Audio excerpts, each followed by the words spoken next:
एक ऐसा नाम जिसे गुनाहों की दुनिया में डैडी कहा जाता है। सफेद टोपी और सफेद लिबास वाला एक ऐसा डॉन जिसने एक समय पर सीधा दाऊद इब्राहिम से पंगा लिया था। कौन है अरुण गवली उर्फ डैडी, जिसके नाम से मुंबई की पुलिस और माफिया दोनों ही कांप जाया करते हैं।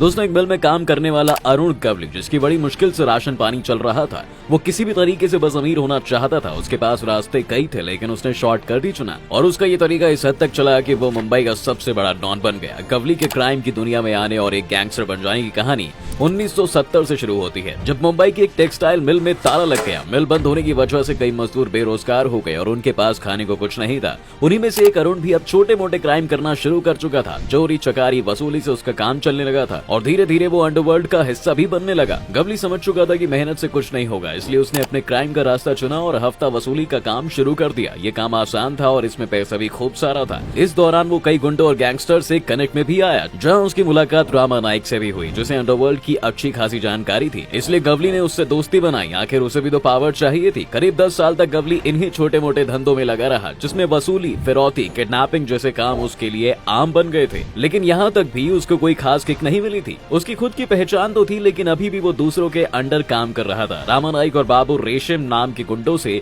उसने बहुत कुछ सीख लिया था। गवली काम तो खुद करता था, लेकिन नाम किसी और का होता था। लेकिन फिर साल आया 1984। रामा नाइक की मुलाकात अक्सर दाऊद इब्राहिम से हुआ करती थी। इसी बीच गवली भी दाऊद से मिलता था। हालांकि 1987 में रामा नाइक एक एनकाउंटर में मारा गया। उसकी मौत के बाद दगड़ी चौल में बनी गैंग का पूरा धंधा अरुण गवली ने अपने हाथों में ले लिया। गवली के मन में ये बात बैठ चुकी थी कि जिस एनकाउंटर में रामा नाइक की मौत हुई है, उसमें दाऊद का हाथ है। इसके बाद से ही दाऊद इब्राहिम के गैंग और अरुण गवली के गैंग के बीच 1987 से 1990 तक गैंग वॉर होता रहा। इनकी दुश्मनी में न जाने कितनी जानें चली गई। लेकिन दोस्तों, बड़ा ट्विस्ट तब आया जब इसी बीच हसीना पारकर के पति को गवली गैंग ने गोलियों से भून डाला। अब बात परिवार पर आ चुकी थी। मतलब ऐसा पहली बार हुआ था कि बात इतनी दूर तक गई हो। मैटर अक्सर आपस में ही सुलझा लिया करते थे। दाऊद अब अपने बहनोई की हत्या का बदला लेना चाहता था। इस आग में गवली गैंग के कई मेंबर भी मार दिए गए। गवली ये बात समझता था कि वो कितनी भी कोशिश कर ले, दाऊद की बराबरी नहीं कर सकता। लेकिन 1993 में मुंबई में कई धमाकों से पहले ही दाऊद दुबई भाग गया। अब दाऊद फिलहाल मुंबई में नहीं था, इसलिए उसका गैंग टूटना शुरू हो गया और अब उसकी ताकत भी कम होने लगी थी। बॉम्बे ब्लास्ट की वजह से दाऊद का सबसे खास आदमी छोटा राजन भी अब अलग हो चुका था। इस मामले के बाद वो भी मलेशिया भाग गया। इन दो बड़े गैंगस्टर के विदेश चले जाने से अरुण गवली के लिए अब मैदान खाली हो चुका था और ऐसे में वो ये मौका किसी भी हाल में अपने हाथ से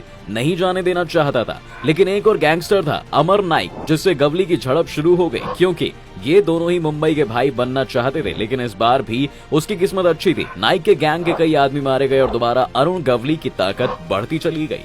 अब गवली का नाम और काम बिजली की रफ्तार से दौड़ने लग गया। उसने खूब सारा पैसा भी बना लिया था, क्योंकि मुंबई में अब वही एक डॉन रह गया था। इसलिए वो हर धंधे में बेखौफ घुस जाया करता। वो सुपारी लेने के धंधे का एक बड़ा नाम बन चुका था। वो कई बार गिरफ्तार भी हुआ। लंबे समय तक वो जेल में भी रहा। उसके हर बार बच जाने की एक वजह से पुलिस से उसके रिश्ते और राजनीतिक संरक्षण भी थे। इसी वजह से उसे सजा भी नहीं होती थी। अब समय भी बदल चुका था। मुंबई पुलिस का रुख अंडरवर्ल्ड के लिए सख्त हो चुका था। गवली भी एक डर में था, क्योंकि वो क्राइम की दुनिया का एक बड़ा चेहरा बन चुका था। इसलिए उसने पॉलिटिक्स भी ज्वाइन की और उसने अखिल भारतीय सेना के नाम से एक पार्टी बनाई। साल 2008 में गवली ने शिवसेना पार्षद कमलाकर जमसांदेकर की सुपारी ली और उसकी हत्या कर दी। जमसांदेकर की हत्या के इल्जाम में गवली को आजीवन कारावास हो गया। उसके जेल जाने के बाद धीरे धीरे पुलिस ने उसके गैंग का सफाया कर दिया था। आज भी गवली महाराष्ट्र की नागपुर सेंट्रल जेल में अपनी आजीवन कारावास की सजा काट रहा है।